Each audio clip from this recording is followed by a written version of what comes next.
Olá, começando aqui mais um broadcast nas redes. Sejam todos bem-vindos, sejam todas bem-vindas. Eu sou Eduardo Laguna, repórter do broadcast. Hoje a gente tem o prazer de receber aqui no nosso estúdio o Rodrigo Castro, que é membro do grupo estratégico da Coalizão Brasil e também é diretor de país da Fundação Solidariedade. A gente vai falar aqui muito sobre COP30, sobre sustentabilidade, sobre agenda climática. Mas antes, como sempre, eu quero convidar você a se inscrever nos nossos canais, no LinkedIn, no X, no próprio YouTube. Também já aproveite para ativar as notificações para ficar por dentro de todos os conteúdos que a gente sobe nas redes sociais. E claro, já também deixa aí o seu like nesse vídeo para a gente espalhar essa entrevista para mais pessoas. Bom, queria agora apresentar o nosso convidado, o Rodrigo Castro. Ele é biólogo especializado em conservação de florestas. Ele atua há quase 30 anos na gestão de programas de sustentabilidade e mobilização de recursos para investimento social e ambiental. Desde 2018, ele lidera a Fundação Solidariedade, que é uma organização internacional que promove inclusão social, sustentabilidade nas principais cadeias produtivas da agropecuária. E ele também é membro, como eu disse, da Coalizão Brasil, que é um movimento aí do setor privado, academia, sociedade civil, que desenvolve estudos e propostas de políticas públicas visando o desenvolvimento sustentável do nosso país. Então, Rodrigo, seja muito bem-vindo ao nosso programa e obrigado também por aceitar o nosso convite. Obrigado pelo convite, a gente está muito feliz aqui porque estamos celebrando 10 anos da coalizão e é uma alegria para nós poder estar aqui compartilhando um pouco dessa felicidade dos 10 anos do nosso movimento. Pois é, um momento importante, né? Uma década de coalizão, o movimento surgiu ali meio que antes ou junto com o Acordo de Paris, na mesma época. Imagino que vocês estejam também no momento de reflexões de tudo o que aconteceu nesse período. O que você pode dizer aí sobre como evoluiu a agenda climática no Brasil nesses últimos 10 anos? A gente percebe que há um debate maior em torno desse assunto, mas poderia evoluir mais rápido essa agenda? Sim, 10 anos você pode pensar que é um tempo significativo e onde a gente percebeu que a questão da crise climática ela se agravou bastante nessa última década, quer dizer, a gente vê muito nitidamente tanto o impacto econômico e social negativo da crise climática. Então, os eventos extremos estão trazendo grandes prejuízos sociais, em primeiro lugar, e econômicos também. Então, enfrentar a crise climática é um desafio que o mundo deveria estar mais unido e mais ativo para enfrentar conjuntamente. Talvez seja o maior desafio atual da humanidade fazer frente a essa situação. O interessante é que a coalizão nasce no preâmbulo, nasce antecedendo, né, a COP15 em Paris, quando foi firmado o Acordo de Paris, onde os países assumiram compromissos mais concretos e mais ousados para poder enfrentar conjuntamente essa crise climática. Definiram-se as NDCs mais agressivas, vamos dizer, para enfrentar a situação. E 10 anos depois, temos a COP30 em Belém, agora em novembro, e o que a gente pode tirar como saldo inicial principal é que os compromissos foram firmados, precisam ser mais ambiciosos, o investimento climático precisa ser maior, precisa se levar em consideração de forma mais acelerada a transição energética, que é um tema que vem sendo discutido COP após COP, mas a gente não tem avançado na urgência necessária para acelerar a transição energética de combustíveis fósseis para energia renovável. A justiça climática tem sido um tema crescente, eu acho que na COP30 vai ser um tema muito importante também, porque os prejuízos das mudanças climáticas são distribuídos de forma desigual no planeta. Geralmente, os países mais pobres, que têm menos condições econômicas, estão sofrendo, na prática, as maiores consequências, estão menos preparados e menos adaptados a essas mudanças climáticas. E esses países têm menos recursos para fazer adaptação e, principalmente, para serem compensadas pelos prejuízos sociais e econômicos que eu falava no começo, que esses países sofrem. Justiça climática é distribuir, como se fala, é compensar aqueles países que estão sofrendo mais e têm menos condições de enfrentar hoje a crise climática. Então, é um problema global, mas ele afeta o mundo de forma desigual. COP30 é muito importante nesse cenário. Isso que eu ia perguntar agora. A COP30 vai ser uma grande oportunidade para que essa agenda ganhe tração e que o Brasil, grandes economias emergentes, consigam mobilizar recursos para essa transição climática?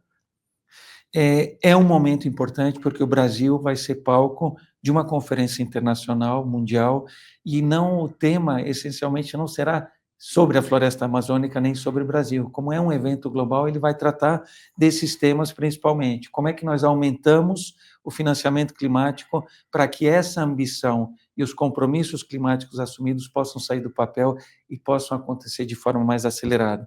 Temos o tema também da inclusão daqueles países que estão sofrendo as consequências maiores para que haja um sistema de compensação realmente implantado e que possa compensar. A transição energética é o calcanhar de Aquiles e segue sendo de como nós podemos acelerar essa transição, porque a emissão de gás de efeito estufa de combustíveis fósseis é hoje nos países industrializados, segue sendo a maior contribuição. Claro que nós, como país em desenvolvimento, sendo o Brasil especificamente, contribuímos muito para a questão das emissões através da mudança no uso do solo e do desmatamento. E foi nesse sentido que surgiu a coalizão. Quando ela estava recém-criada, ela participou e contribuiu para o processo de construção da NDC do Brasil naquela época, para o Acordo de Paris em 2015.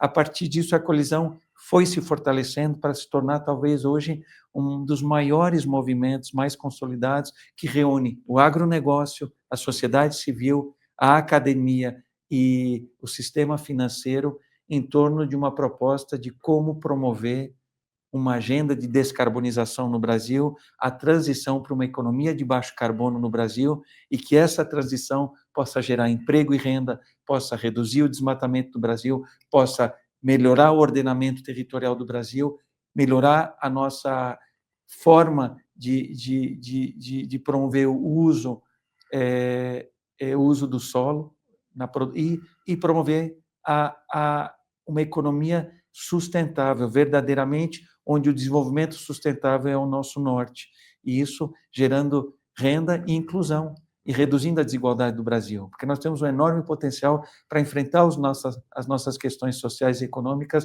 através de um plano que promova um desenvolvimento sustentável, garanta a segurança alimentar, reduza as emissões de carbono. Isso tudo anda junto, não é separado. E essa foi a grande proposta e é a contribuição que a coalizão tem dado nos últimos 10 anos, tem dado a contribuição para influenciar políticas públicas, na elaboração de novas políticas públicas, em estudos, discussões, eventos, debates. A gente tem trazido soluções pragmáticas e práticas, propostas, proposições, juntando os setores que compõem a coalizão para que a gente acelere a transição do Brasil para uma economia de baixo carbono. Então, o Brasil só tem a se beneficiar e não existe outro caminho. Então, a COP30 para o Brasil é muito importante, porque o Brasil pode, de novo, trazer o protagonismo, porque nós somos um país muito importante nesse processo de produção sustentável, redução de emissões e de captura e de estoque de carbono. Imagina as florestas que o Brasil tem, não só falando da Amazônia, mas a principal floresta é a Amazônia, a importância que o Brasil tem na regulação do clima, fora do Brasil também, que tem na questão de novas iniciativas para a descarbonização. O Brasil, ele propõe abordagens inovadoras, práticas inovadoras na agricultura e em outros setores para a gente enfrentar esse cenário de aquecimento e crise climática. Agora, embora a COP aconteça neste ano no Brasil, acompanhando os debates sobre transição climática, eu percebo que muitas vezes esse debate ele acaba sendo tomado pela questão de segurança energética, pela discussão se o Brasil deve explorar ou não petróleo, por argumentos, por exemplo, de que o Brasil não pode prescindir do petróleo para o seu desenvolvimento e até mesmo para financiar uma transição energética. Não falta ainda um pouco de ambição, nesse debate e tratar esse debate com a urgência que ele merece frente a todas essas mudanças climáticas que já são perceptíveis? Como coalizão, a gente não tem hoje uma posição firmada em relação, por exemplo, à exploração de petróleo na margem equatorial. Nós não nos posicionamos como grupo, porque são 430 organizações que fazem parte da coalizão entre agronegócio, sociedade civil, academia e também o setor financeiro.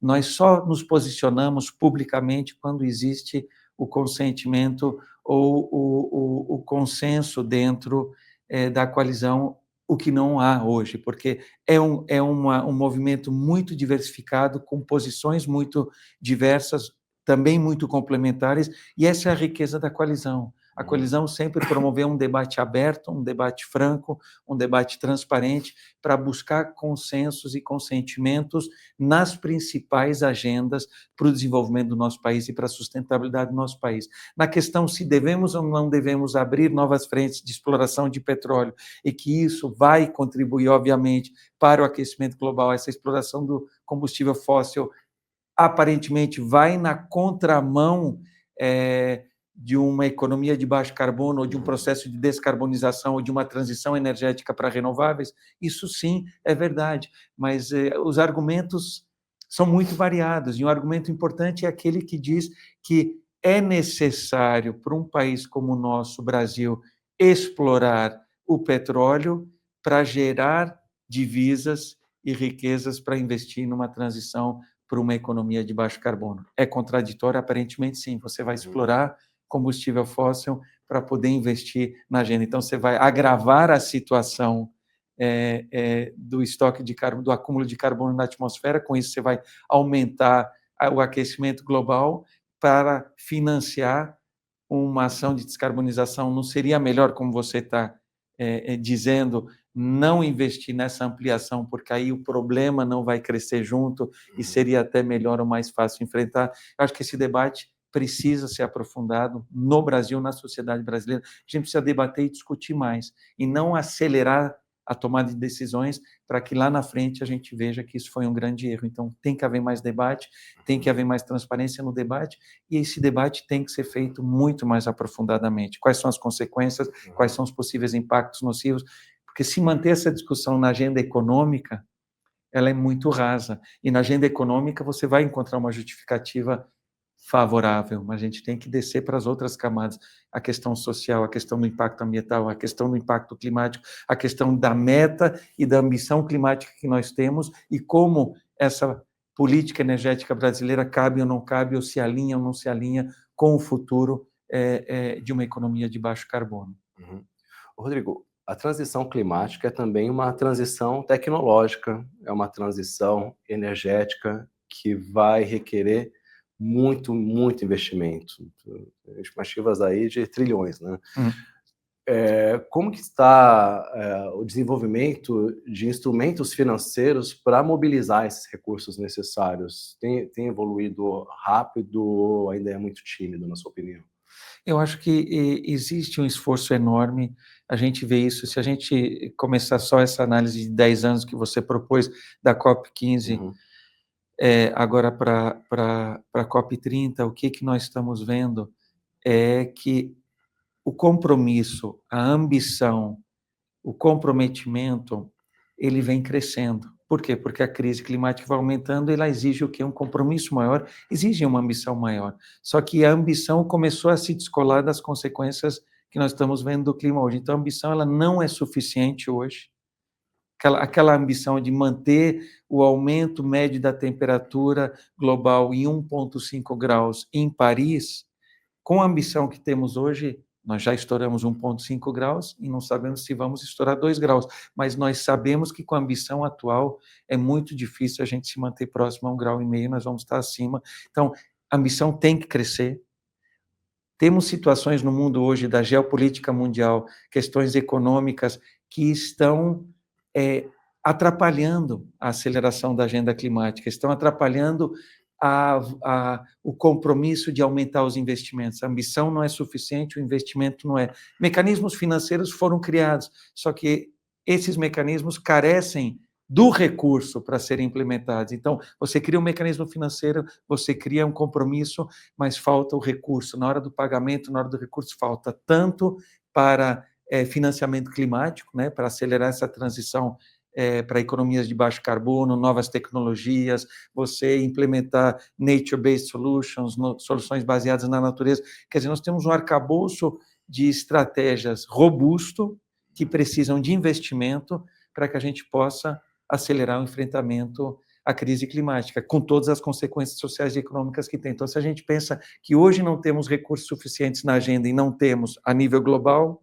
isso vai causar mais transtorno e vai aumentar ainda mais o prejuízo e o impacto negativo econômico. O que você deixa de investir hoje, a médio e longo prazo, vai causar um prejuízo ainda maior. A grande decisão é, se não aumentarmos o investimento hoje de forma dirigida e estratégica, nós vamos ter as consequências e o prejuízo econômico vai ser muito maior do que o delta que a gente teria hoje como compromisso necessário investir, seria menor do que o prejuízo econômico no futuro. Então, é uma decisão que o planeta tem que tomar, que os estados têm que tomar, estados nacionais, as nações têm que tomar, e aí vem aquela grande questão, países ricos versus países pobres, o norte global versus o sul global, os países industrializados vezes em comparação aos países não industrializados ou pouco industrializados.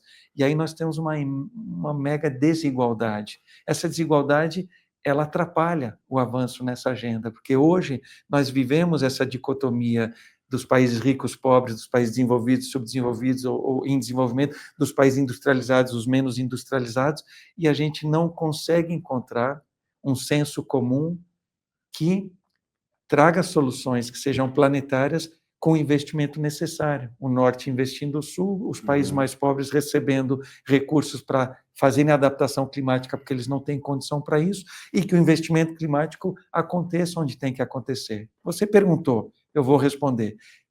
Se nós queremos que um país que tem reservas de petróleo a explorar, em comparação a outros que exploraram, que isso é parte da discussão, não explore, você tem que fazer uma análise de quanto isso geraria de recursos para uma possível agenda de descarbonização, e você teria que ter um mecanismo que compense a não exploração desse petróleo para acelerar essa agenda climática dentro dos países que têm grandes reservas de petróleo e que vão lançar e pretendem lançar mão dessas reservas. O mesmo exemplo na agricultura.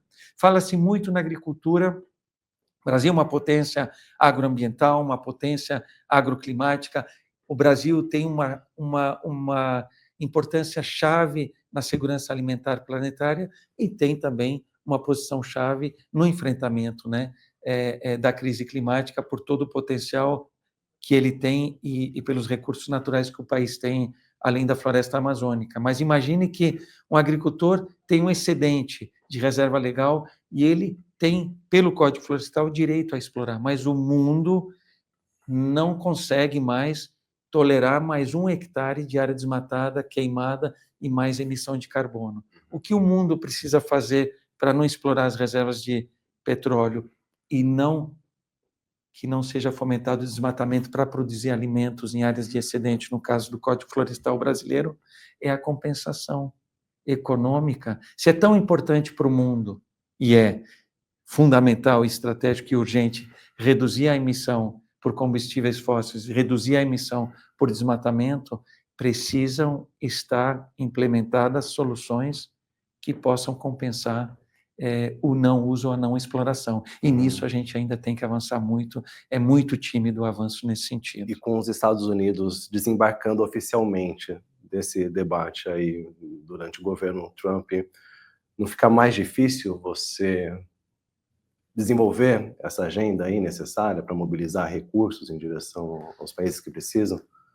São duas coisas, o recurso e o exemplo. Estados Unidos, como potência, como líder global em tantas agendas, saindo, enfraquecendo o acordo, ele dá uma sinalização negativa de desmobilização. Se os Estados Unidos sai e pode fazer isso, porque eu vou seguir? Então, é um efeito de desmobilização do movimento em prol de enfrentar a crise climática e também, obviamente, há uma redução de investimento. Mas a questão é clara, quanto mais os Estados Unidos se retirar da agenda climática como protagonista, não vai ficar o espaço vazio. Outras nações, eu faço referência especificamente à China e outros países, vão ocupar esse vazio. O vazio não vai existir no futuro. Mas eu queria voltar à coalizão, porque a coalizão, quando foi criada a coalizão há 10 anos atrás, ela tinha um propósito muito grande de trabalhar em 3 pilares. O pilar da descarbonização, ou de uma economia de baixo carbono para o Brasil, com uma alavanca fundamental, que era o combate ao desmatamento.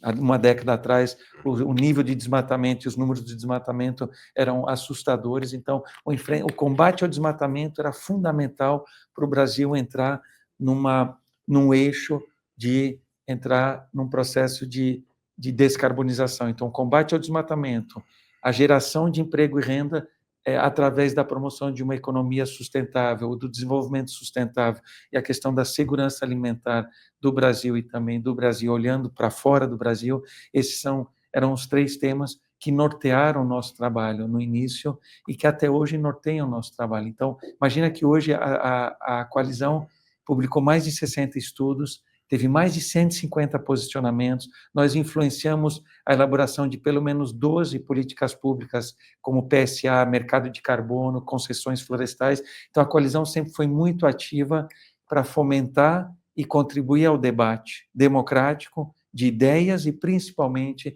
de soluções para o nosso país. Porque um país que quer ter menos desigualdade, um país que quer ter mais inclusão social, precisa fazer. Nós precisamos fazer a transição ecológica, fazer a transição para um país, para uma economia de baixo carbono. E isso é a alavanca para a gente reduzir a desigualdade e reduzir também a exclusão social que ainda existe no nosso país. Uhum. Rodrigo, a gente está caminhando para o fim do programa, mas queria colocar mais um tema, que é segurança alimentar, que eu sei que é um tema que você acompanha com bastante interesse, e eu queria te perguntar como que é possível, né, fazer uma transição a um sistema de produção de alimentos mais resiliente, mais sustentável, a um menor custo ao custo, né, de alimentos, à inflação de alimentos e também preservando a segurança alimentar, a oferta de alimentos. Agricultura familiar, quais seriam os caminhos possíveis, né? Tá. Um primeiro caminho, falando de segurança alimentar, dentro dos limites do Brasil, porque a gente fala da importância do Brasil para a segurança alimentar, obviamente, doméstica, e também para a segurança alimentar global, como o Brasil sendo um grande país exportador, uma potência agropecuária como é o Brasil, por toda a tecnologia, a história de desenvolvimento do agronegócio e da agricultura brasileira. Mas se a gente pegar a segurança alimentar dentro do país, ele passa pelo fortalecimento da agricultura familiar. Hoje, a agricultura familiar é responsável pela produção entre 40%, 50% até 70% de todo o alimento que o brasileiro põe na mesa e vai comprar no mercado, na feira, no supermercado. Entre 30% a 70% de tudo que é produzido no Brasil, seja feijão, ovos, frango, mandioca, arroz, a grande parte vem da estrutura da agricultura familiar, que é quem produz para alimentar os brasileiros. Se a agricultura familiar é tão importante para a segurança alimentar dos brasileiros, ela precisa ter políticas públicas mais fortalecidas, precisa ter mais apoio técnico, mais assistência técnica, mais financiamento, ela precisa ter aporte tecnológico para que essa agricultura familiar possa se manter competitiva e se desenvolver no futuro e continuar prestando esse serviço fundamental para a sociedade brasileira, que é produzir o alimento que a gente põe na mesa. Isso num cenário local. E, claro, produzir com mais responsabilidade, produzir cada vez mais com menos emissões. A gente fala de agricultura de baixo carbono, ou agricultura resiliente, ou agroecologia. Quer dizer, a gente tem hoje ferramentas e nós temos um leque de abordagens para a produção alimentar muito bem estruturado, e o Brasil foi fundamental no desenvolvimento de muitas dessas abordagens de uma agricultura mais sustentável e mais responsável, que podem ser aplicadas, inclusive, em escala, para poder produzir alimento de forma mais responsável, com menor impacto ambiental e menor impacto climático. Na agenda, rapidamente, de exportação, onde o Brasil é um player-chave e está entre os top 3, top 5, e em algumas em primeiro e segundo lugar é soja, carne, laranja, café.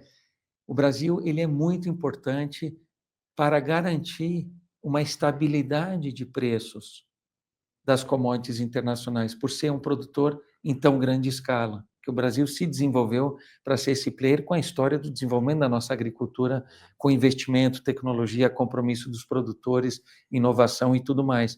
Então, hoje o Brasil, ele gera, ele produz alimentos para mais de 1 bilhão de pessoas. O Brasil tem 200 milhões de habitantes, a gente produz alimentos para 5 vezes a população do Brasil ou mais. Então, a importância do Brasil é enorme. Então, se a gente conseguir atrelar uma produção cada vez mais sustentável de alimentos, sistemas alimentares cada vez mais sustentáveis, reduzindo o impacto climático e ambiental, essa é uma das grandes contribuições que o Brasil está dando e poderá dar mais no futuro também. A gente produzir alimento para mais pessoas, o mundo está crescendo. Nós estamos tendo... A população mundial cresce, a crise climática se agrava e a oferta de alimentos mais responsáveis para o mundo e com menos impacto climático tem que crescer também. Que esse é um dos caminhos para a gente ter sustentabilidade no mundo do futuro, no amanhã. Parece pessimista? Pelo contrário, é otimista. Nós temos conhecimento, tecnologia, temos recursos mal distribuídos, mas eles existem para que a gente acelere essa transição, para gerar bem-estar, riqueza, reduzir os efeitos nocivos do aquecimento global e, principalmente, reduzir as desigualdades do nosso planeta. Um planeta desigual dificilmente conseguirá enfrentar a crise climática. Um planeta menos desigual tem mais chance de enfrentar. E é essa crise que estamos enfrentando todos, ricos, pobres, do norte ou do sul, é um problema comum, atinge a todos nós. Rodrigo, para fechar, para uma organização que vai completar 10 anos, né, no fim desse mês, que olha para os próximos 10 anos, quais são os desafios, as agendas para a próxima década da Coalizão Brasil? Acelerar a transição do Brasil para uma economia de baixo carbono, equacionar a questão, continuar forte no combate ao desmatamento, lembrando que o Brasil assumiu um compromisso de desmatamento zero em 2030, contribuir para que essa agenda possa ser cumprida e para que a gente alcance o desmatamento zero no território brasileiro até 2030, é super ambicioso, nós já estamos em 2025, nós vamos continuar contribuindo fortemente para que essa meta possa ser atingida, que essa meta é fundamental para o planeta e principalmente para o Brasil.